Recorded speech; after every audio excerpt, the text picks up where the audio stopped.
अध्याय 1 कक्षा 10 का है रासायनिक क्रिया और समीकरण।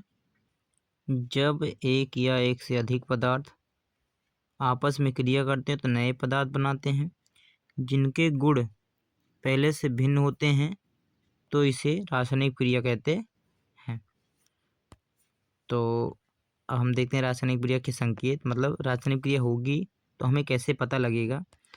तो इसमें पता होने के लिए रंग परिवर्तन होना चाहिए, गैस निकलना चाहिए, अवक्षेप बनना चाहिए, ताप निकलना या अवशोषण होना चाहिए, यानी कि टेम्परेचर निकलेगा या फिर टेम्परेचर मिलेगा। उदाहरण देखते हैं। Example, magnesium plus O2 is equal to magnesium oxide यानी MgO। दूसरा नंबर देखते हैं, रासायनिक समीकरण को कैसे लिखा जाता है। तो रासायनिक समीकरण को लिखने के लिए दो मेथड प्रयोग किए जाते हैं, एक शब्द से, एक रासायनिक सूत्रों द्वारा। तो शब्दों से कैसे लिखते हैं, आइए नीचे देखते हैं।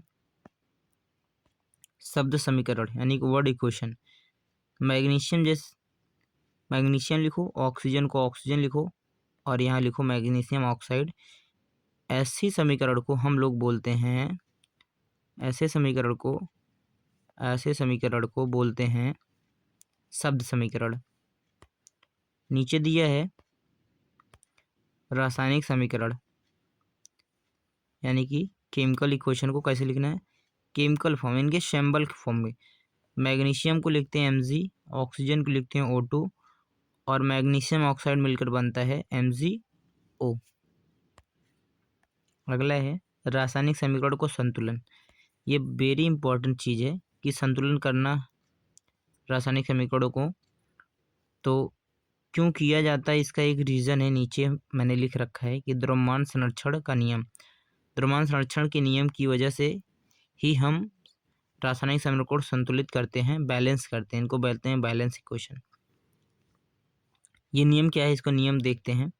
किसी भी रासायनिक क्रिया में द्रव्यमान ना तो उत्पन्न होता है और ना ही नष्ट होता है। यानी कि अर्थात अगर हम कह सकते हैं कि अभिकारकों यानी कि अपक्रिया में भाग लेने वाले को बोलते हैं अभिकारक, और उत्पादों का कुल द्रव्यमान यानी कि अपक्रिया के दौरान बने पदार्थ को उत्पाद बोलते हैं। तो संतुलित समीकरण क्या है देखते हैं। रासायनिक गुण इस प्रकार लिखना कि दोनों और प्रत्येक तत्व के परमाणुओं की संख्या, ये देखना परमाणुओं की संख्या समान हो। परमाणुओं की संख्या हम लोग काउंट करते हैं दोनों साइड। जैसे संतुलित समीकरण यहाँ देखते हैं, लिखा है मैग्नीशियम, यहाँ लिखे ऑक्सीजन। तो हम देखते हैं कि यहाँ पे मैग्नीशियम का एक परमाणु है लेकिन दो अणु है। यहाँ पे देखते हैं दो अणु है। Mg लिखा है, जैसे मान लो Mg लिखा है और इसके आगे कोई नंबर है, तो इस वाले को बोलते हैं परमाणु, परमाणुओं की संख्या, परमाणु। ठीक है। और यहाँ जैसे लिखा है ऑक्सीजन के नीचे 2, तो ये जो 2 है ये अणु है, अणु, इसको अणु बोलते हैं। तो यहाँ देखते हैं इधर साइड 2 मैग्नीशियम और यहाँ पे 2 ऑक्सीजन के हैं, तो 2 + 2 हो गया 4, इधर साइड 4 हो गया। अगर इस साइड देखते हैं तो मैग्नीशियम एक है, ऑक्सीजन भी एक है, लेकिन 1 + 1 आगे लगा है 2, तो 1 + 2 हो गया 4, यानी कि दोनों साइड परमाणुओं की संख्या हो गई 4। इधर भी 4 बराबर 4। हम कह सकते हैं कि ये जो है बैलेंस समीकरण है।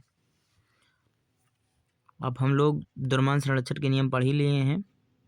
द्रव्यमान को ना तो बनाया जा सकता है ना ही नष्ट किया जा सकता है, केवल एक रूप से दूसरे रूप में परिवर्तन किया जा सकता है। तो देखते हैं अब रासायनिक क्रियाओं के प्रकार, यानी कि टाइप्स ऑफ केमिकल रिएक्शंस। पहला है संयोजन अभिक्रिया। संयोजन अभिक्रिया को बोलते हैं कॉम्बिनेशन रिएक्शन। जब 2 या 2 से अधिक जब दो या दो से अधिक पदार्थ मिलकर एक पदार्थ बनते हैं, यानी कि दो पदार्थ आपस में मिलकर जुड़ के एक नया पदार्थ बनाते हैं, तो इसे हम संयोजन अभिक्रिया कहते हैं। जैसे यहाँ पे कैल्शियम ऑक्साइड मिला है ऑक्सीजन से, तो क्या मिला है? Calcium hydroxide. इसको हम बुझा हुआ चूना भी कहते हैं। अगला अपक्रिया है वियोजन अपक्रिया। वियोजन को बोलते हैं डिकम्पोजिशन रिएक्शन। तो अब हम डिकम्पोजर रिएक्शन को देखते हैं कि जब एक यौगिक टूट कर, यानी कि इसमें पहले वाले में जुड़ रहा था, ये देखो जुड़ रहा है, कैल्शियम हाइड्रोक्साइड H2O मिलकर जुड़ के बन रहा है, और इस वाली अपक्रिया में, वियोजन अपक्रिया में, जो अभिकारक होते हुए टूटते हैं, वियोजित होते हैं, तो सरल पदार्थ बनते हैं, वियोजित होकर सरल पदार्थ बनते हैं। ये कितने टाइप से सरल पदार्थ बनेंगे देखते हैं। पहला है उष्मीय वियोजन, दूसरा है प्रकाशीय वियोजन, तीसरा है विद्युतीय वियोजन। इसका मतलब है थर्मल डिकम्पोजिशन, मतलब ऐसी वियोजन अभिक्रिया जो ऊष्मा के द्वारा होती हैं, जिनमें ऊष्मा निकलती है, तो उसे हम बोलते हैं उष्मीय वियोजन। इसमें जैसे कैल्शियम कार्बोनेट है, ये टूट रहा है, वियोजित हो रहा है किसमें? कैल्शियम ऑक्साइड में, और कार्बन डाइऑक्साइड प्लस में हीट मिल रहा है। कार्बन डाइऑक्साइड एक गर्म गैस है, इसीलिए इसके साथ हीट भी निकल रहा है।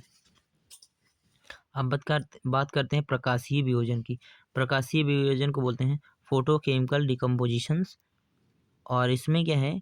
Ag मतलब सिल्वर और Cl मतलब क्लोराइड, यानी कि सिल्वर क्लोराइड के यहाँ दो परमाणु हैं, दो अणु हैं, और यहाँ पे टूट रहा है Ag में और सिल्वर में, साथ में सनलाइट निकल रहा है। सनलाइट क्या है? सूर्य का प्रकाश। सनलाइट क्या है? सूर्य का प्रकाश। सनलाइट क्या है? सूर्य का प्रकाश। तो हम कह सकते हैं कि यह एक प्रकाशीय वियोजन है, यानी कि प्रकाश के द्वारा वियोजन हो रहा है। अब बात करते हैं विद्युतीय वियोजन। विद्युतीय वियोजन क्या है? यानी कि इलेक्ट्रोलाइटिक डिकम्पोजिशन। ऐसे वियोजन जिनमें इलेक्ट्रिक के द्वारा होता है, तो उन्हें बोलते हैं विद्युतीय वियोजन। इसमें हाइड्रोजन ऑक्साइड बोले तो H2O को टूट रहा है, हाइड्रोजन के दो परमाणु हैं और H2O में, किसके द्वारा? तीसरा नंबर C नंबर है विस्थापन अपक्रिया। क्या है विस्थापन अपक्रिया में? क्या है? क्रियाशील तत्व कम क्रियाशील तत्व को उसके यौगिक से हटा देता है, यानी कि आपको क्रियाशीलता श्रेणी आनी चाहिए, जिससे आपको पता चल जाएगा कौन सा तत्व ज़्यादा क्रियाशील है। क्रियाशील होने का मतलब है उस पे पास ज़्यादा पावर है, तो अपने से कम पावर वाले तत्वों को वो विस्थापित कर देता है। विस्थापन अपक्रिया इसीलिए कहलाता है। यहाँ पे देखते हैं Zn, ये Cu से ज़्यादा पावरफुल मतलब शक्तिशाली है, इसके पास ज़्यादा शक्ति है, और Cu कमज़ोर है। सो इसलिए क्या है, यहाँ पे Zn Cu को विस्थापित कर दे रहा है, और क्या बना दे रहा है? ZnSO4 और Cu को यहाँ पे लिख देते हैं। विस्थापन अपक्रिया क्या है? द्विविस्थापन अपक्रिया, इसको हम डबल डिस्प्लेसमेंट रिएक्शन बोलते हैं। इसमें जब दो या दो से अधिक आयन बोलते हैं, जैसे चार्ज को, जैसे हम बोलते हैं हाइड्रोजन आयन, कैल्शियम आयन, यानी कि चार्ज के फॉर्म में, और आयन Na प्लस फॉर्म में होता है, तो इनको हम बोलते हैं आयन। जब उनके आयन चेंज होते हैं आयन के फॉर्म में, तो उनको बोलते हैं द्विविस्थापन अपक्रिया। जैसे यहाँ पे लिखा है सोडियम सल्फेट, और यहाँ पे लिखा है बेरियम क्लोराइड। तो यहाँ पे सोडियम जो है क्लोराइड के पास चला आएगा, और ये जो बेरियम है बी है, ये चला जाएगा SO4 के पास, तो हो जाएगा बेरियम सल्फेट और यहाँ पे सोडियम क्लोराइड। अब हम देखते हैं अवक्षेपण अपक्रिया।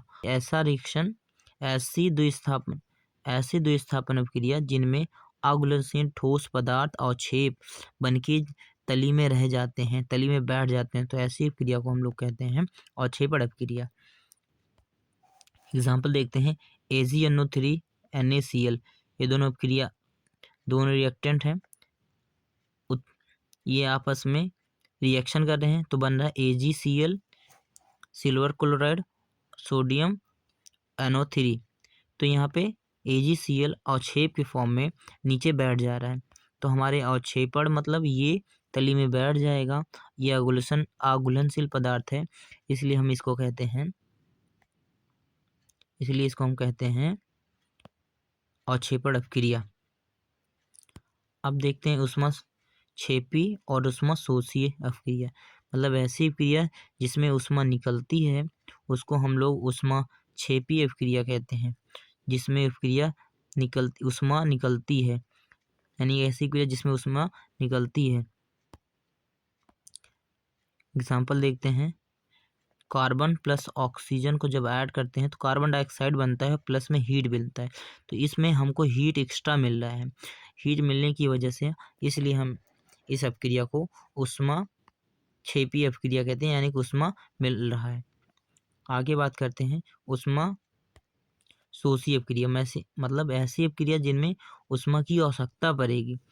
यानी कि कैल्शियम कार्बोनेट जब टूटता है तो कैल्शियम ऑक्साइड और CO2 में टूटता है, तो इसको तोड़ने के लिए ऊष्मा अवशोषित करना पड़ता है, यानी कि ऊष्मा देना पड़ता है।